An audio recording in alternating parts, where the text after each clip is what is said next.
Hello, YouTube. I'm Vince White. I'm an employment attorney, and on this channel, we answer publicly posted questions from YouTube users, getting folks the answers they need from an employment attorney. We have a question here. Let me pull it up. I lost it here from YouTube user I love old school 888. Me too. I also love old school. Old school what? I don't know. Those were the good old days, though. I don't know what 888 is. That could be like a reference to records, potentially. I don't know. Old school rock and roll, though. Pretty good. Pretty fun. And I love old school 888 asked us 6 days ago. I received a right to sue letter, but I'm having a hard time getting an attorney. Could the employer's lawyer have said things or responded to the EEOC to make me look bad so no one would take my case? Okay. So, first and foremost, I will admit, listen, plaintiffs' attorneys, defense attorneys, we talk to each other. We have a lot of conversations. Generally, everyone is pretty careful not to breach confidentiality, but it's notable that like a defense attorney doesn't owe you confidentiality, right? So they're not going to be as worried about talking about you, although they might be very, very careful to protect their client and their information. So is it possible that a defense attorney is speaking to plaintiff's attorneys about you? Theoretically. Theoretically. I mean, if there's, you would have to be novel in some way, right? I'll give you an example. Without breaching any confidentiality, and as always with any story on this channel, I change the names, the faces, the facts, because I don't want to be sued for breach of confidentiality, nor do I want to potentially hurt somebody who called me looking for help. Many, many years ago, there was a gentleman who, for 2 or 3 years, would call up repetitively every plaintiff side employment attorney in New York City, and he was convinced that he had a verbal contract for millions of dollars with his employer. And of course, generally speaking, due to the laws of New York and just the realities of evidence, plaintiff side attorneys were not very eager to take him up on that case. He wanted pure contingency on this breach of a verbal contract case that he had in his mind that would have cost the firm $30,000, $40,000, $50,000 to fight and then ultimately likely lose because it was a dog of a case. And that's not really what makes him novel. That's all fairly normal. Get a lot of those calls, right? What made him novel was that when he would call you and you'd say things like, listen, I honestly just can't really see a way that I could help you with this. Like, I'm sorry, I'm not going to take this case. He would begin to scream. A very high-pitched scream, like a keening, like ululating, like rage-filled, hysterical scream. And then he would use insults that varied between like very dirty and aggressive and then like kind of silly and like, for lack of a better term, old school. I'm just giving like, obviously it's been years. I don't remember exactly what he said to me, but like he would go for like, I bet you eat dog shit. You fucking love that dog shit. You put it in your mouth. You old school. You nincompoop. And like stuff like that, like he'd be screaming it, right? He'd be screaming it, and he would get out of breath, and he'd get so out of breath he couldn't talk anymore, and like everyone knew his name, and everyone kind of talked about him, and like, listen, that's not great, right? Like I certainly wasn't betraying this person's confidence because this person calls you in confidence for help, and you don't want to betray anything from that conversation. But people were calling him the, trying to think of a way to change this so it's not really what they were calling him, because I don't want to link back to this person anyway, right? We'll call him the Poop Bandito. A lot of it wasn't the Poop Bandito. He was really into like saying really horrible, like sexualized comments to people. was kind of his thing. Like he just wanted to scream and rage, and that's I think what he felt would like bother people. Well, we'll call him the Poop Bandito for our purposes. It's not what he was called. So listen, that gentleman was a well-known quantity for several years in New York, and people get calls from him, and they get excited. It's my turn with the Poop Bandito, right? Like people would want to like call up their friends, and be like, "I heard from the Poop Bandito today," right? That kind of thing. Is that classy? Is that how we should be treating people? No, no. But I mean, also this guy was a piece of junk, right? He was a garbage human with some mental illness. He's not a garbage person because he has mental illness.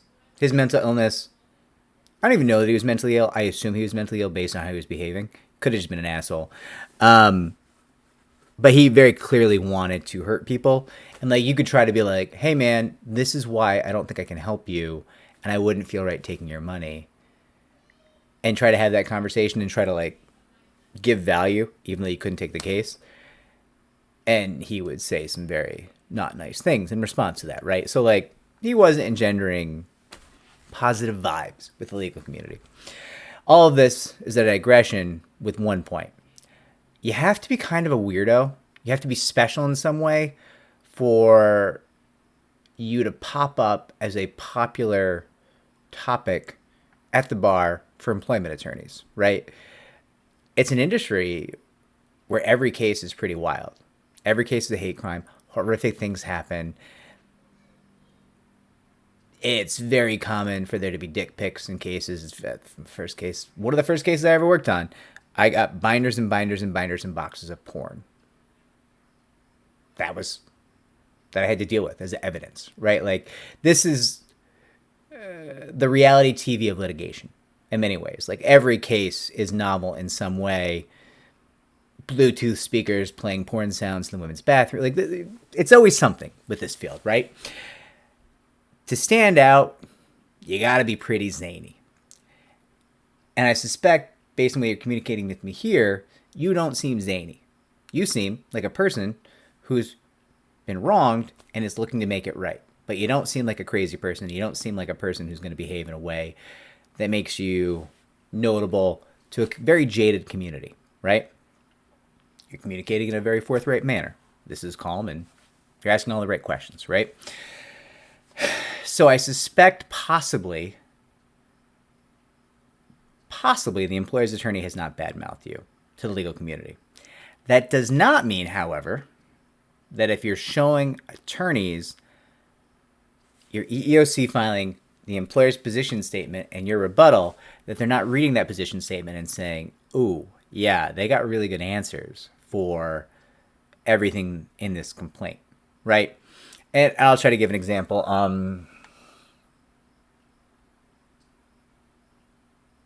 Let me see if I can do it here. Let's say you got a case. You move molten glass for a glass blowing factory. That's your job. That's your job duty. And there is one glass blower who operates the glass blowing tube and the furnace and everything and makes the beautiful glass in the entire facility. And there's 5 people who move molten glass for that person. There is no desk job. There's no nothing else. It is a small facility. Exactly 5 people who move molten glass and 1 glass blower. And the molten glass, by definition, every ingot of molten glass weighs 20 pounds. And you get fired because you put in for a reasonable accommodation. You can't lift more than 15 pounds anymore. And so you file an EEOC case and you say, hey, they didn't honor my reasonable accommodation. I just needed 5 pounds off, the blown glass thing. And I would have been able to do it. I would have been able to move 15-pound ingots of molten glass for the glass blower. I could have done that job. And their position statement says, hey, so we would have loved to let this person move 15-pound ingots of molten glass, but 20 pounds of molten glass is the critical mass for the specific style of glass blowing that this person engages in. And less than that, this glass blower, she's not able to create the structural integrity she requires in her pieces And so we can't sell those pieces. They're actually very dangerous to sell if they have less than 20 pounds. And we looked into a variety of methods to help lighten the load of the molten glass ingot, but because of the nature of molten glass, we specifically, it has to be done by hand because of the intense amount of care it takes to move molten glass without dripping molten glass here and there. Dollies won't work for whatever reason, this and that, right? Is that a good argument? I don't know. I don't know if any of that's even true about blowing glass, but I can tell you that I could see a plaintiff side attorney reading that and saying, "Oh, this employer really tried to accommodate," and I don't, and they make really good arguments in their position statement. I don't want this case. This case is a lot of work, and I'm not really sure I can win it. And I'm going to spend a lot of time and a lot of money trying to win it, and I don't really know if it's going to win. So I don't want to do that. Is that a great behavior from a plaintiff side employment attorney? I don't think so. I think we should want to swing big and help people and fight the hard cases. But I don't run the world, and I don't certainly run other people's firms, so it's realistically possible that somebody would read a position statement like that and just say, "Oh yeah, I don't want this case. This case is really hard." And that position statement did a really good job, and I don't like my odds here. I want out. So while I think it's somewhat unlikely that the attorneys are chatting about you, I love old school 888, I do think it's possible that if you're sharing a particularly heavy-hitting position statement with the attorneys who are looking at your case, that position statement could be doing work for your employer and causing attorneys to not want to help you. It's also possible, and I assume you handle the EEOC yourself. I don't know if you were represented or not, but I'm assuming for the purposes of this that maybe you did it yourself. It's possible it wasn't the best case. I have no idea what your claims are, but like people will bring bullying claims in the EEOC with no discrimination attached whatsoever, no sexual harassment, and then try to get me to represent them in federal court with their right to sue letter. And my point is like, but you didn't bring, like bullying is not in the purview of the EEOC unless there's discrimination or sexual harassment or like retaliation present. So you have a right to sue letter, but you didn't plead a viable claim. The EEOC just didn't care. They just gave you the right to sue letter because they don't care, right? But it doesn't make it a case, right? Those conversations happen all the time. And tons of people call me with right to sue letters who are like, "I got my right to sue letter, so I know my case is good. Represent me." And I'm like, "Yeah, but that's not a claim." Not a claim, right? That happens. Right? And I don't tell people they don't have a claim because that would give me liability. What I tell them specifically is, "Hey, listen, here's why I don't think this claim is likely to win. Here's some of the issues with it, like you didn't plead a law, and you don't have a private right of action for this. So, listen, I can't tell you you're not going to win. I'm not going to tell you what happens because I don't want liability, but I can tell you I'm definitely not going to take this case because I don't think I can win it for you. So, pass, right?" And that's a frustrating and difficult conversation to have. People get super mad. And I go through that process because I think it makes more sense to tell people so they know what they're dealing with, even though it makes them hate me and say nasty things, is what it is.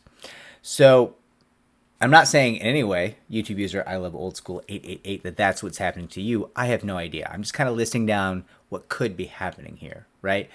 And on the list of what could be happening, is it possible that defense counsel is poisoning the well of plaintiff's attorneys against you? Absolutely. It is absolutely possible.